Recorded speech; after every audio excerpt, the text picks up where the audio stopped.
Pilar Tejero. Ella es investigadora y experta en la artista Edeli Tejero y además sobrina. Así que al hacerse cargo del archivo familiar, hizo una investigación pues mucho más allá de esa memoria familiar. Ha recopilado cuentos, narraciones, entrevistas, artículos, críticas y sobre todo ha dedicado a la transcripción y ordenación del corpus de los diarios publicados con el nombre de Cuadernines 1936-1968, que tiene una introducción de Tomás Sánchez Santiago. También ha asesorado distintos trabajos de investigación sobre Edeli Tejero, algunas tesis doctorales actualmente en proceso y con comisariado de exposiciones varias junto a su hermano Javier Vila. Así que todo tuyo. Todo tuyo. Pues muchas gracias, Ara, por todo, no solo por la presentación. ¿Me oyen? No. Bueno, La próxima vez te haremos un micrófono. No, yo tengo una cosa que pone y que aumenta la cosa. No puedes ¿Quieres ponerte delante y yo te doy atrás? Sara, la próxima vez te daría un micrófono. perdón, pero es que tengo la temeridad. Llevamos un video tremendo. Ya está. Es una cosita pequeñita, ya está. Bueno, Tengo la temeridad de presentarme ante ustedes, a pesar de tener 84 años y estar ciega. Es mi mayor hándicap. Y espero que la memoria familiar sepa transmitirla y mostrarles la figura de Edeli Tejero y sobre todo la manera que hemos tenido nosotros de colaborar a esta construcción de la memoria, no solo de Edeli Tejero, sino de las mujeres en general, porque ya se ha comentado aquí que están relacionadas unas con otras, y sobre todo encontrarnos con unos diarios inéditos que ni sabíamos que existían, fue el gran descubrimiento ya después de la muerte de la pintora. Era hermana de mi madre y yo, quizá mi único mérito sea haber convivido 29 años con ella. Mis primeros 29 años, pero sus últimos 29 años. Y por eso me he atrevido a venir hoy. No estoy en plenas facultades, ni muchísimo menos, pero sí que es verdad que quedan ya muy pocas personas que hayan convivido con mujeres de esta generación y me parecía que yo en este sentido podía aportar algo. Y sobre todo también por transmitirle a mis hijos ese amor, ese cariño y ese esfuerzo que se necesita para hacerse cargo de una herencia que es de tipo espiritual, que también puede ser material, pero sobre todo es de tipo intelectual y espiritual. Yo con mi sobrina cuento, afortunadamente, la hija de mi único hermano.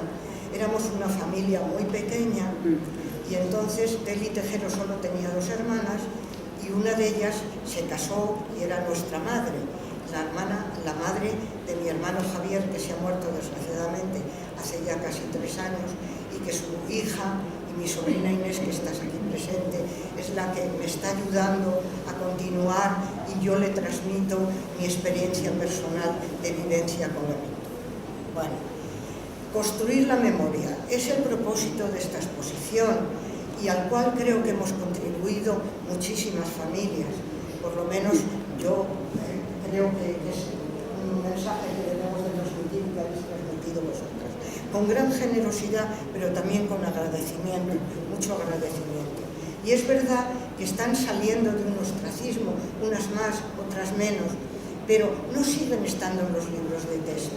Y me parece fundamental para las nuevas generaciones. Yo, que no les veo a ustedes más que muy ligeramente, sé que hay muchas personas, que todas ustedes han visto la exposición, o casi todos, que me parece imprescindible para esto, y que están viniendo muchos niños de colegios, eso me llena de satisfacción, porque mientras las mujeres de esta generación tan importante, que después del siglo de oro se llama de plata, sí, la generación del 27 y la generación de plata, porque después de la edad de oro, del siglo de oro español, no había habido otra generación tan estupenda y tan numerosa de genios, pero de genios masculinos. Y las mujeres de ese momento fueron tan brillantes o más, no hace falta más que recorrer un poco las exposiciones numerosas, esta misma exposición, para darse cuenta que esa primera exposición, esa primera generación de mujeres que ya hubo y que desgraciadamente después de haberlas se la silencia, pero se la silencia casi en el mismo momento que se está produciendo la generación, al no darle importancia, al no darle la importancia requerida, y no digamos en los años posteriores. Bueno, voy a ver si consigo. ¿Cómo hemos hecho esta reconstrucción tan necesaria? Lo he tocado sin querer, ¿verdad? Pues mire, además de los documentos, tantos de ellos sobre papeles verdaderamente gastados y viejos, la transcripción de esos papeles es un trabajo inmenso. Pero a mí personalmente me ha ayudado muchísimo la enorme cantidad de fotografías que conservamos de la autora y de toda su familia. Y con un hecho poco corriente, pero que en nuestro caso tuvimos la suerte de que ocurriera.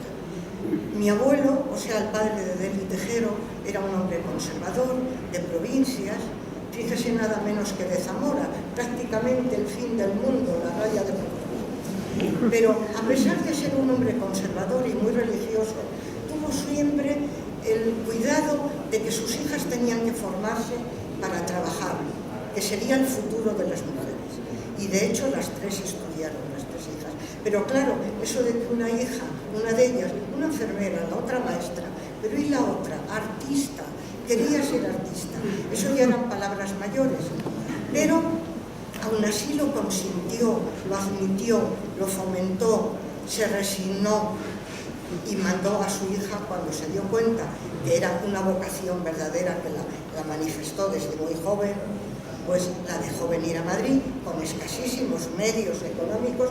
Nunca consiguió una beca de la Diputación de Zamora, que se pedían desde los 16 hasta los 20 años, porque por lo visto no eran pobres de solemnidad. Efectivamente, mi abuelo no era pobre de solemnidad, era un funcionario municipal, pero no tenía dinero para tener tres hijas fuera, y además era un hombre viudo desde se murió su mujer de parto.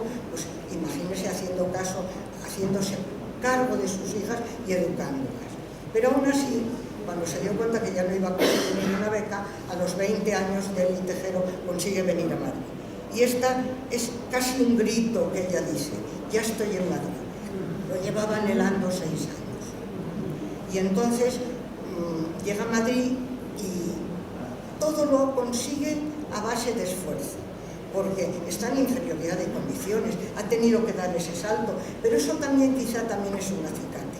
Con las otras compañeras que vivían en Madrid, que sus padres tenían otra formación, otra mundología, bueno, pues ella fue ese gran logro, y por eso lo destaco aquí en esta foto, que está a la puerta del Museo del Prado, con su cartapacio, vendría de hacer copias, incluso del Casón del Buen Retiro, que es donde estaba instalado el Museo de Reproducciones Artísticas. Y fíjense un detalle, tiene el sombrero de la mano, se lo ha quitado ella por su cuenta.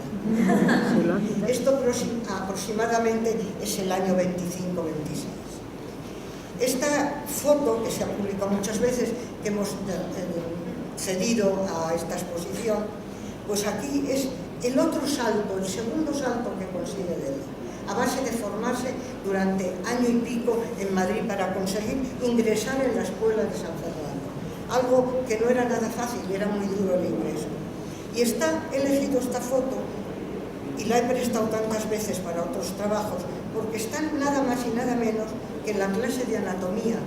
Hacía muy pocos años que las mujeres podían asistir a clases de anatomía, porque se hacían, además de los modelos que existían y en las esculturas clásicas y todo eso, participaban muchas veces modelos masculinos vivos. Y entonces, pero incluso las mujeres que estaban matriculadas en San Fernando, algunas, sus familias no las dejaban asistir a esas clases. No sé si a mi abuelo se enteró de todo esto, como estaba a la distancia, pues ella está ahí señalada con una cruz. Y él mismo pone esa cruz, porque estas fotos muchas de ellas se publicaron en la prensa. Y fue el primer recolector de todos los datos de su hija. O sea, que el corpus vital de un artista lo empieza a hacer su propio padre. Gracias a Dios, muchas gracias. hay hombres también maravillosos. El tercer paso que hace ella es llegar por sus propios medios también, porque se dedica a ilustrar todas las revistas donde la admiten, que cada vez van siendo más. A partir del año 28 ya son numerosas las ilustraciones en la prensa ilustrada de la época. Consigue salir de las pensiones baratas alrededor de la Gran Vía y se va a vivir a la residencia, la mítica residencia de señoritas, dirigida por María de Maeztu. Esto supuso para su formación pues, una maravilla, un verdadero contacto con la intelectualidad, con lo mejor de esa sociedad, al menos intelectualmente, que no siempre económicamente, ni muchísimo menos. Y ella consigue costearse, eso sí, una habitación compartida. Y aquí precisamente está formando parte en esta foto de las jornadas que se hicieron en el año 28, creo recordar, regionalistas. Hay una publicación sobre ello, y Deli hizo esta acuarela precisamente que representa el mapa de España formado por las mujeres vestidas con los trajes de las distintas regiones y que fue el cartel de esas jornadas de la España. Y también pues hicieron como cuadros plásticos, vestidas, y la compañera que la acompaña es nada menos que Josefina Carabias, la gran periodista también que formaba parte de esta generación, una vestida de Maragata y la otra se han intercambiado los trajes, y Josefina Carabias, que era de Ávila, pues está con la manta zamorana que le había prestado intercambiada. Ella comparte una habitación con Marina Romero, una gran escritora y poetisa que termina su vida en Nueva York siendo profesora de literatura española, y con Josefina Carabias. Los últimos años ya le va un poco mejor y entonces pues ya va teniendo habitaciones mejores. Estas ni siquiera tenían calefacción. Bueno, otro gran salto, podía pensarse que, tal como se lo estoy narrando, que esto era fácil, que va de santo en santo mejorando su situación. Y así es, pero ella cuenta en sus diarios que le costaban noches enteras sin dormir para poder tener tantos dibujos para publicar en la prensa y hacerse un hueco en la vida, pero también seguir estudiando. Y empieza con la única beca que consigue, una beca que era una bolsa de estudios, ni siquiera una cosa arreglada, una beca en un college extranjero, sino una beca de ayuda de estudios. Se va a Bélgica a estudiar procedimientos de pintura mural. Desde muy joven ella quiere especializarse en pintura mural. Y de hecho hace todas las asignaturas que se podían hacer en San Fernando, que era muy libre la programación de San Fernando, podías matricularte en 2 asignaturas, en 5, 4, en todas. Ella hizo absolutamente todas, entre ellas pintura mural, pero con poca profundidad.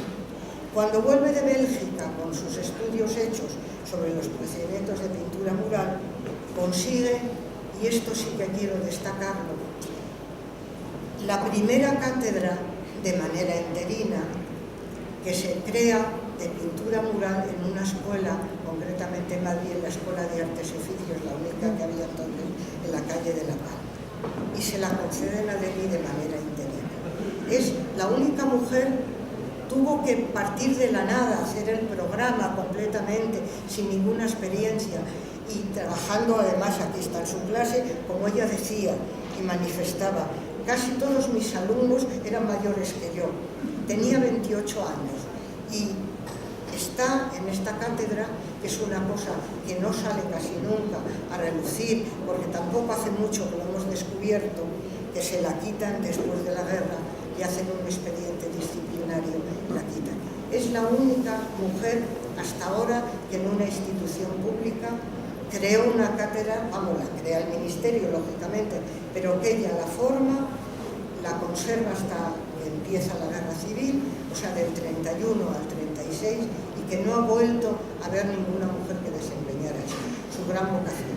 Afortunadamente no le faltaron muros nunca para pintar, pero no los que había conseguido por su propio esfuerzo.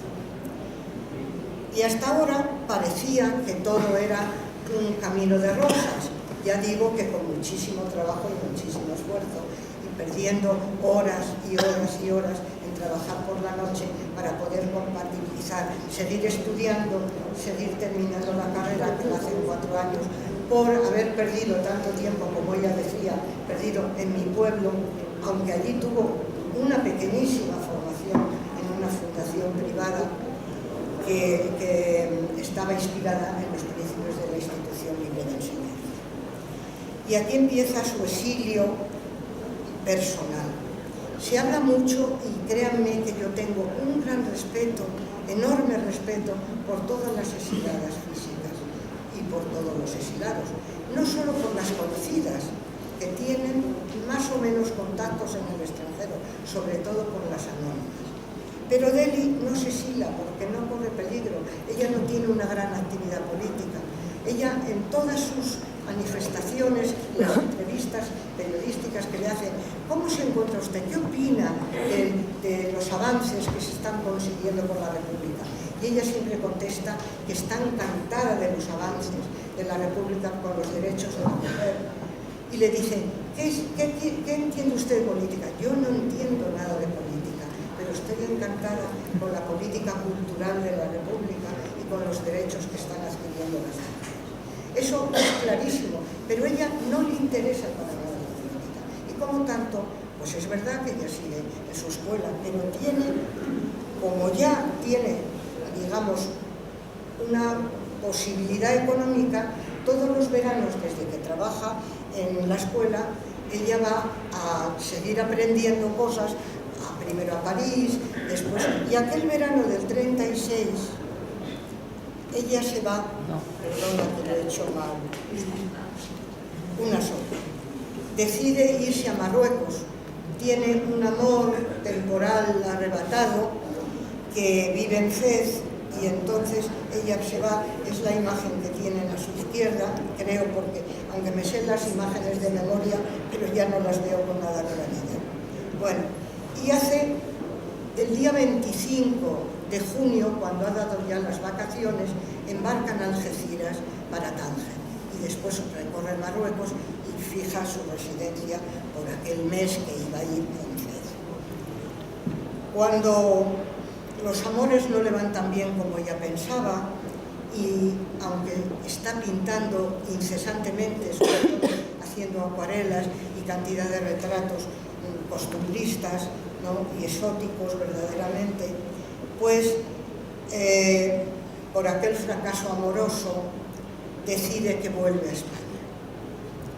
Y se le ocurre marcharse a Tetuán de vuelta, y cuando llega allí le dicen, mire usted, no puede pasar porque hay una revuelta militar, vuelva usted dentro de unos días. Aquella revuelta militar era nada menos que el 18 de julio. Entonces se ve obligada a permanecer durante bastante más tiempo del que pensaba, a quedarse sin recursos, a vivir de su pintura, y tiene la suerte de conocer a un médico español, que era el médico del sultán de Fez, que le accede, además tiene la gran suerte de que entra en los harenes y pinta incluso a las mujeres del sultán. O sea, una cosa extraordinaria, que uno de esos dibujos está en el Reina Sofía actualmente. Una cosa insólita, pero que verdaderamente ella tiene unas noticias no demasiado fidedignas de lo que está ocurriendo, y después de bastante tiempo, a finales de septiembre, y acabados sus recursos económicos, pues entonces consigue un pasaporte que le permite, solo para un viaje y una entrada a España, que sea a través de Lisboa, Fez, Tánger, Lisboa, Salamanca. Y ella no puede soportar estar fuera de su familia, no le llegan noticias claras de lo que está pasando realmente, y entonces recala en Salamanca, y a través de allí llega a Toro, a su ciudad natal. Y se da cuenta de que realmente aquello es mucho más grave de lo que pasaba, de lo que pensaba ella, y de que no va a ser corto. Se da cuenta que no puede volver a salir, que no puede llegar a Madrid a su puesto de trabajo desde allí, y entonces se presenta en Zamora a un instituto, en Toro, y le dicen que no hay plaza libre como profesora de dibujo, para la que estaba facultada por su título de San Fernando, y entonces la mandan a Salamanca. La Salamanca, no sé si ustedes han visto la película Mientras dure la guerra, pues ella llega a esa Salamanca precisamente. Ella había conocido a Unamuno, ella era amiga de una de las hijas de Felisa de Unamuno íntimamente, y allí la destinan y le dan un trabajo del que nunca supimos claramente de qué se trataba aquel trabajo. Teníamos datos sueltos de aquel trabajo, una carta del mes de diciembre, ella ya en octubre está en Salamanca, y en noviembre y en diciembre recibe una carta en la que dice: si no viene usted a cobrar los saberes del mes de diciembre, devolveremos su sueldo a la caja del Estado. Claro, aquel papel, sin habernos dicho ella nunca qué hacía en Salamanca, pues la verdad es que nos llenó de incertidumbre. Y aquella carta además tenía un membrete de la Facultad de Medicina. No sabíamos, nunca supimos hasta muchos años después qué hizo Deli en Salamanca en aquellos meses y por qué abandonó Salamanca. Y gracias a la investigación es verdaderamente prodigiosa y cuánto nos ayuda. También hay que luchar contra las falsas noticias, el corta y pega de tantos trabajos, ¿no? Los errores que se repiten. Y no supimos con claridad eso, pero también la investigación es tan importante, es tan costosa, pero es tan importante, y a veces te llegan noticias de las maneras más arbitrarias y casi sin proponértelo. Hay esa suerte también, además del trabajo, claro está. Bueno, seguimos hasta después de su muerte, realmente no supimos lo que hacía en Salamanca, pero sí sabemos que abandona Salamanca en el mes de diciembre, a través de unas cartas de compañeros suyos de allí: ¿por qué te has ido? ¿Por qué no vuelves? Le dan noticias. Pues fíjense ustedes que nada menos una de las investigadoras actuales que está haciendo una tesis descubrió que le dieron una cátedra en un instituto de Salamanca de dibujo y ella lo rechaza y se va a Toro. No puede soportar aquella Salamanca. Y era su sitio natural. Si hubiera verdaderamente conseguido grandes cosas y ella hubiera aceptado eso, porque también lo que están haciendo allí, nos hemos enterado casualmente, era decorar, como no había sitio en Zamora para profesora de dibujo en el instituto, la encomiendan que decore, como ella iba a estudiar y es profesora de decoración y de pintura mural, que decore el primer comedor infantil que hace el Auxilio Social de la Falange. Y es lo que está haciendo, aunque ella lo calla. Jamás nos dijo nada de Salamanca, solo que era irrespirable el ambiente de Salamanca. Y la deja pudiendo haberse hecho un hueco económico y profesional en aquella ciudad. Vuelve a Toro, le encarga a una empresa privada decorar un hotel en Burgos, y con ese dinero ella pide y decide que no quiere vivir en la España en guerra, que no puede, y se exilia sin correr peligro su vida, porque moralmente no soporta, es una exilada moral. Ella no concibe que haya ideas políticas que llegan hasta el extremo de que para defenderlas haya que matarse hermanos contra hermanos, destruir la economía de un país, destruir los monumentos, no lo puede soportar. Y entonces, con un salvoconducto del Estado Mayor de Franco y diciendo que en una solicitud que va a ampliar estudios a Florencia, porque tiene muchos encargos de pintura mural que eran reales, consigue ese salvoconducto para salir de España, porque no tolera esa España en guerra. Ese es el exilio personal y particular.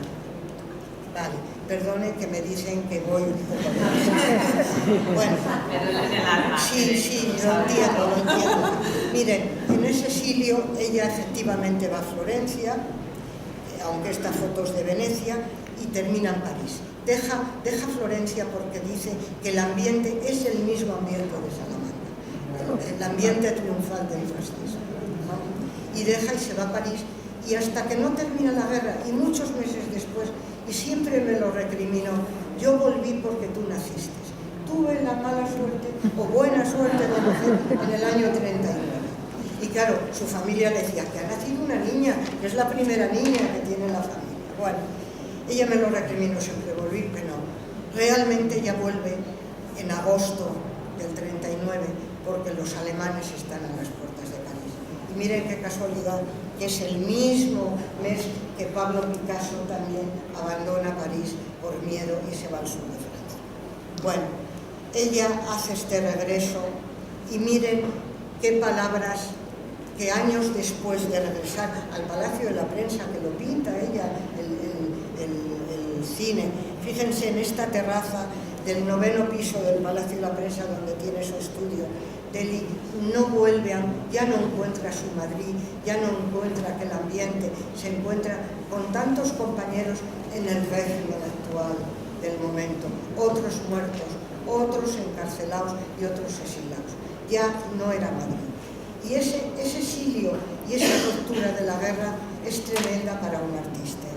Y años después ella condensa en estas frases, que casi no puedo leer, pero voy a intentar leerlas, mi regreso, y va señalando todos los pasos, lo que ella siente interiormente, ¿no? Mi libertad provisional, mi tristeza, mi terror, mi búsqueda, mi anulación voluntaria, ¿por qué? ¿Para quién?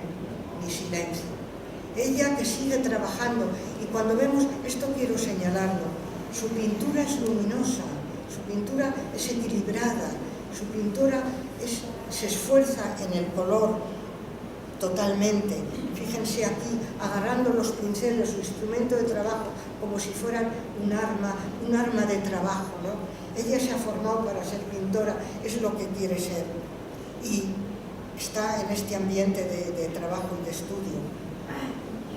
Y miren, todo esto lo hemos descubierto leyendo el diario.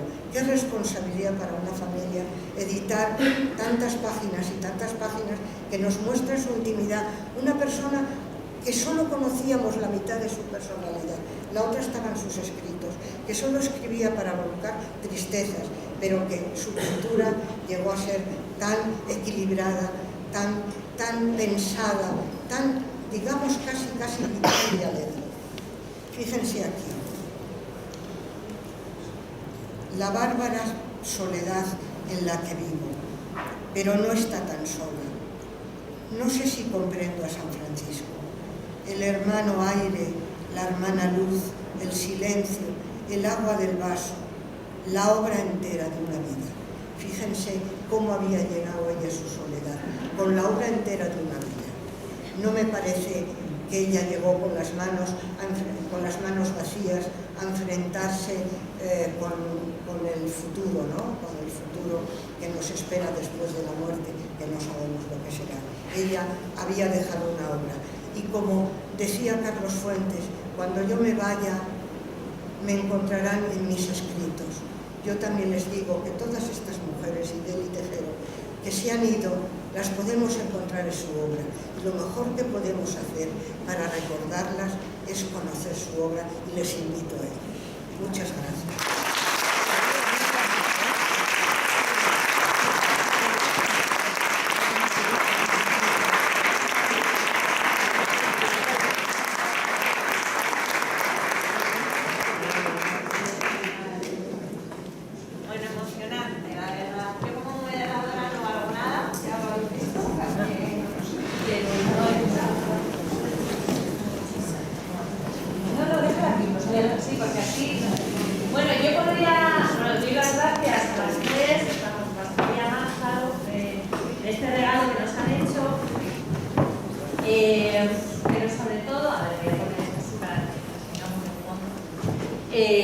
Os doy muchas gracias por compartir con toda la gente que estamos aquí vuestras experiencias. Es una gozada escucharos. Cada una, sabíamos por qué queríais que estuvieseis, quiénes estabais, y yo creo que ha quedado claro. Tengo muchas preguntas que haceros, pero como voy a ser buena, os voy a dejar que hagáis vosotras.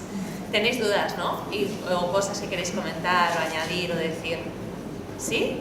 Sí. Sí, ¿no? Digo. Mira, para Eva, me ha recordado una intervención que es que no me viene el nombre del artista. Habla un poquito más alto, por favor. El nombre de un artista que hizo una performance en el Prado, cuando dijo que ella estudió historia del arte, y en la historia del arte de Gombrich no aparecía ninguna mujer. Qué raro, ¿no? Y entonces empezó a buscar y bueno, pues, la intervención era página, que eso, artista que aparece, un poco es lo que hiciste tú, ¿no? ¿Y qué otras figuristas, escenógrafas encontraste? Bueno, escenógrafas, figurinistas, menos, porque hay que entender que las pintoras podían trabajar en la individualidad de su habitación o de su propio estudio. Creo que el valor de Victorina Durán es poder saber haberse abierto un mundo, un espacio en un mundo bastante masculinizado. Para poder trabajar en el teatro tienes que entrar en una red de poder que está controlado por hombres, es decir, donde empresarios, directores controlan quién participa y cómo, y tienen que confiar en la capacidad artística e intelectual de una mujer. Por eso, la gran mayoría de mujeres que colaboran en el teatro, como Piti Bartolozzi, que también la tenéis aquí, la gran diferencia, lo que he descubierto, es que no estaban remuneradas. Muchas no estaban remuneradas, trabajaban en las misiones pedagógicas, etcétera, pero sin remunerar. Victorina también colaboró con el Teatro de Arte Español, que era un proyecto que puso Cipriano Rivacheri para formar a las nuevas profesiones con un nuevo espíritu más vanguardista y renovador, pero lo hacían de forma altruista, digamos. Las mujeres se prestaban para ese tipo de trabajo y los artistas, ¿os imagináis a Picasso haciendo los figurines del ballet ruso gratis? Entonces, los trabajos que eran remunerados costaban mucho que se los ofrecieran a las mujeres, y cuando no eran remunerados las encontramos. Y esta es una realidad en las artes escénicas, ¿no? Y también vamos a encontrar que las compañías donde vamos a tener aliados con una mentalidad más abierta es donde ellas van a aparecer. En el resto no, porque es que ellas no pueden hacer teatro de forma individual, porque Victorina era pintora, lo sabéis, también estuvo, y tiene muchas pinturas, pero claro, para entrar en teatro se requiere de un equipo que te acepte, y la aceptación femenina en el teatro era como actriz y bailarina. Entonces las otras profesiones cuesta más encontrar a mujeres, y creo que las estrategias que ellas labraron, y Victorina en concreto, que sí obtuvo, en algunos no obtuvo remuneración, en otros sí, me parece bastante asombroso como ellas tenían que buscar esas estrategias para poder entrar a trabajar en lo que realmente les apasionaba, porque ella nació en el teatro y quería dedicarse a ello, pese a los obstáculos que tuvo. Primero su familia, yo lo hice en su memoria, que su familia decía que eso no estaba ni bien visto ni era católico, y después pues los propios circuitos teatrales, ¿no? Entonces encontramos autoras. No vamos a encontrar demasiadas por este motivo, pero las vamos a encontrar, y sobre todo con todos aquellos proyectos de la República donde no había dinero. Ahí van a estar ellas, porque ellas creían que su arte podía cambiar el mundo. Vale, muchas gracias. Gracias. Y fue también catedrática, consiguió una cátedra de indumentaria. Creo que pudieron acceder a muchos espacios y abrirle las puertas a otras mujeres, o al menos que otras mujeres vieran que era posible. Eso me parece asombroso, ¿no? Referentes, es que son referentes, son muy diversas. Para mí es algo que me gusta mucho de esta exposición. Siempre lo decimos, ¿no? Que necesitamos referentes no para ser como ellas, sino saber qué otras alternativas de vida es posible. No tengo que ser como, yo qué sé, como Deli Tejero, no tengo que ser como Marga Gerweser, pero quiero saber que puedo tener la oportunidad de hacer lo que hacen otras. ¿Tenéis preguntas? Porque yo tengo una que quiero... Venga, dale. Venga, que estoy aquí guardándome. Es que bueno, está interesante y tan apasionante. A Eva Moreno, no, a María Dolores. Es que no te veo. Son los focos. Yo tampoco. Te veo. Pilar Tejero. Bueno, que agradezco muchísimo, porque me imagino que así habéis sido toda la familia, la obra que hay en la Reina Sofía de Deli Tejero. Es fantástica, esos muñecos, esos duendes, y bueno, y hay una sala que prácticamente la domina ella. ¿Estáis contentas? Sí, estamos muy contentas. Mire, hay una cosa, es tremendo esto. Yo no se conocía nada de eso. Sí, pero es curiosísimo. El Reina Sofía tenía 4 obras de Delhi, heredadas del Museo de Arte Moderno, del Museo de Arte Contemporáneo. Una de ellas, que también hay que destacarlo, fue la primera mujer, no me ha dado tiempo, por supuesto, a casi nada, como todas, pero ella llegó un momento, por esa espiritualidad y esa soledad, llegó a la abstracción. Y tenían una de las obras, que ya está expuesta también en la 4ª planta, fue la única mujer abstracta que formó parte de aquella exposición mítica del año 53 en Santander, de un congreso internacional sobre arte abstracto, para pensar que España era muy moderna, ¿no? Bueno, pues ese cuadro en los depósitos del Reina Sofía ha estado años y años, y ahora por lo visto es buenísimo, está todo el mundo hablando de él. Era tan bueno cuando estaban los depósitos como ahora. Y de repente también, pues, que nos pidieron que pudiéramos prestar para un largo préstamo, como mínimo de 18 meses para esta remodelación última que ha habido, un autorretrato. Pero cuando llegamos, y efectivamente en toda la familia, pues pensamos que hay que colaborar, y así lo hacemos. Y entonces, pues prestamos el autorretrato. Y de ahí empezó a salir que, por Dios, las brujas odoendinas, porque muchas veces, que es como ella las llama, al decir las brujas, pues parece que pueden ser temerarias, todo lo contrario, eran juguetonas, y además todas con capacidades intelectuales y mujeres. Y además, con una cosa completamente extrañísima, entre todas tienen un hijo común sin necesidad de brujo. Eso sí que ya es para nada. Que eso es lo que más gusta a los adolescentes, que conste cuando lo contamos en las visitas. Porque lo del feminismo de Delhi es muy arraigado, que yo no lo entendí. Cuando a mí me daba consejos y me decía cosas, yo decía, pues si esta es mi tía, la liberal, madre del alma. Y no, me decía cosas verdaderamente feministas y muy importantes que yo no alcancé a entender en ese momento. Bueno, pues lo de las brujas es una gran historia, y de repente están entusiasmados con las brujas. Y de hecho hay una compra del Reina Sofía. También mi sobrina sobre todo ha regalado uno de los cuadros de las brujas a la Reina Sofía. Está prácticamente terminada esa tramitación. Y no sé, yo tengo depósitos también, mi hermano hizo depósitos antes de morir en varios museos. Y yo creo que el interés es francamente grande, pero hay cosas tan importantes de esos momentos. Fueron unas mujeres tan creadoras, que es que, por un lado, estoy deseando de que haya una exposición de hombres y mujeres para que se vea lo fuertes que eran, lo importantes que eran, porque a veces todavía queda el miedo de que, no el miedo, sino esa coletilla, bueno, están solas, están juntas, Créanme que la próxima exposición deberíamos hacerla con hombres, que además lo encuentro justo, porque hay buenísimos pintores, ¿cómo no? Pero ellas son buenísimas y de una creación absoluta, que eso es lo que a mí me maravilla de ellas, que son no solo artistas y artesanas, son creadoras natas.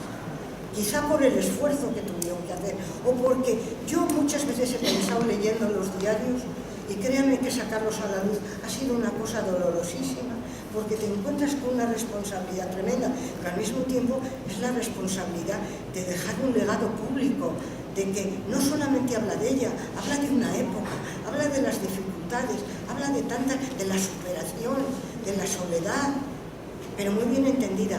Y yo creo que algo está cambiando, sí, de verdad algo está cambiando, pero sigo insistiendo, tienen que estar en los libros de texto a todos los niveles.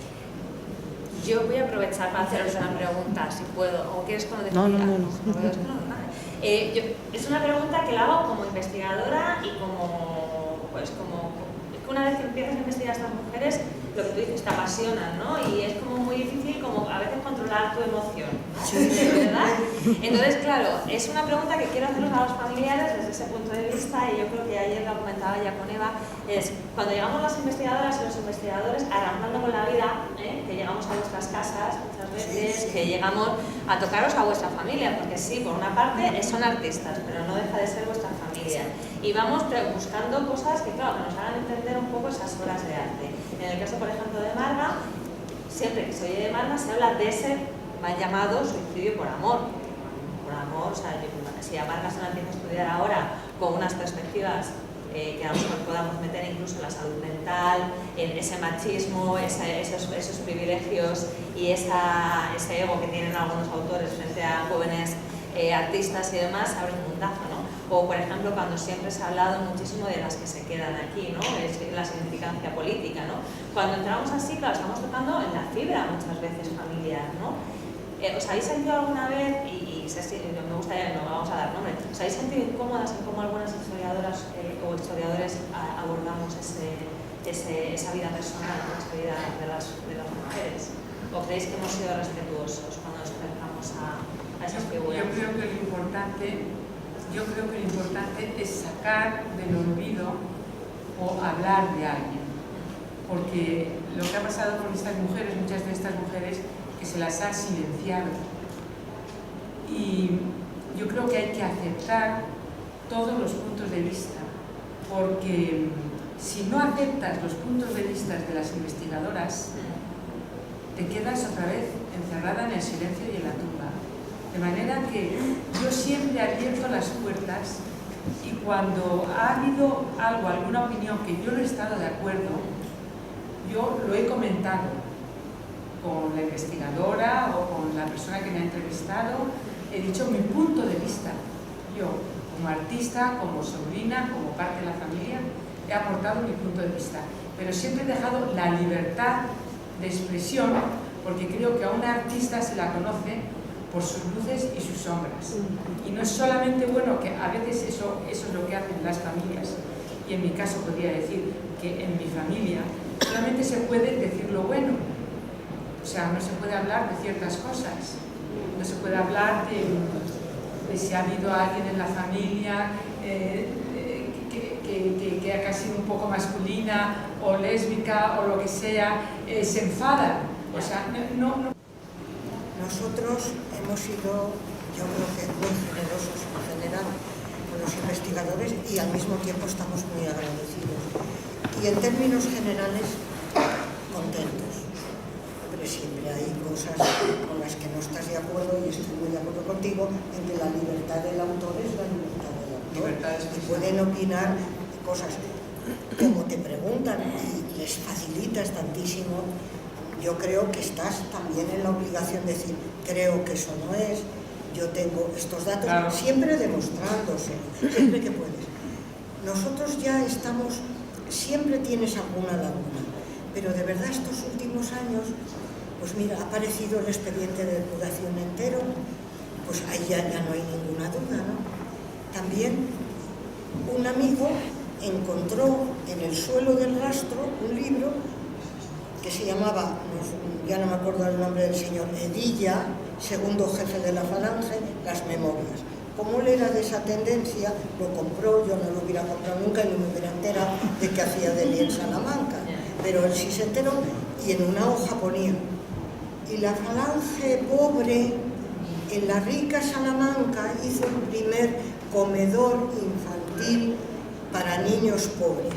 Y lo decoró la pintora, aquella pintora tan cosmopolita, que se creía tan moderna, pero que le salió el espíritu de la patria, hizo una preciosidad allí, y también fue Alba de Tormes, y pidió y encargó la vajilla de barro para los niños, para que disfrutaran. Y así nos enteramos qué había hecho Delhi. O sea, que muchas veces las cosas llegan muy por azar, pero también es verdad que la investigación y los investigadores, las que hacen una tesis, imagínate si no están con todos los medios que ahora tiene la gente moderna, ¿no?, para investigar, pues sí, pero yo creo que en el fondo hay que agradecerlo. sí que hay que luchar contra las falsas noticias, contra los errores repetidos, que eso te da mucha rabia, los errores repetidos, ¿no? Pero, en fin, cada vez se va descubriendo más. Yo creo que, honradamente, hay que agradecer a los investigadores. Yo les estoy profundamente agradecida a todos los investigadores. Nosotros también. Cuando digo yo también, hablo también de mi sobrina Inés, claro, que está aquí, que no me ha querido acompañar aquí, que es donde debía estar. Ella es hora, yo sé que ella está yendo. Nosotros no hemos omitido ni una coma del diario.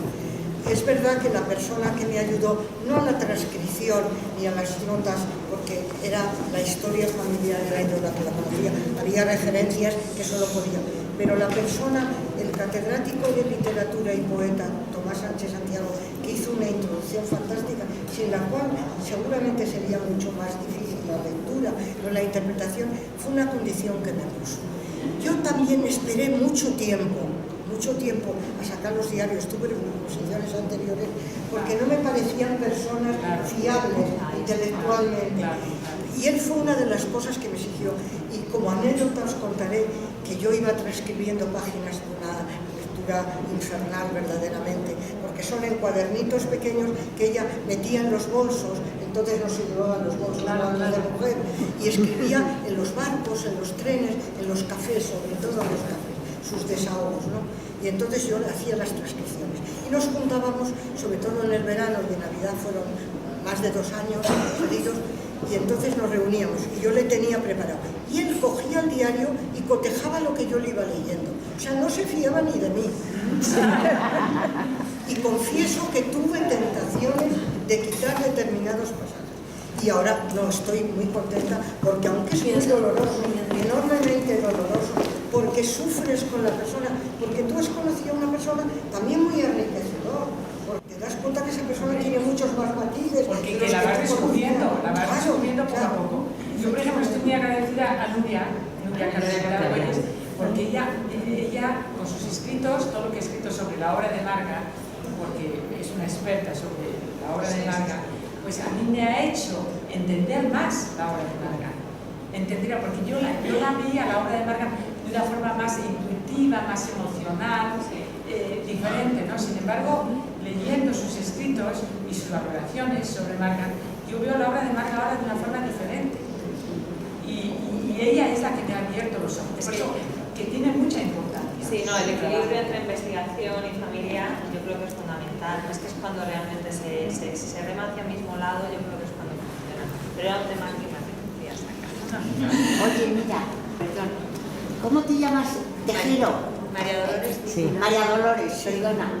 Yo conocí a Adeli en Toro, ¿Sí? pero me quedé con su imagen. Era una mujer enormemente personal, con una gran vida interior, y la veía ir a pintar. Ella iba allí, paseaba, pintaba, y mi padre me dijo, mi padre era pintor también, era un pintor de caminos, de estos, de todo.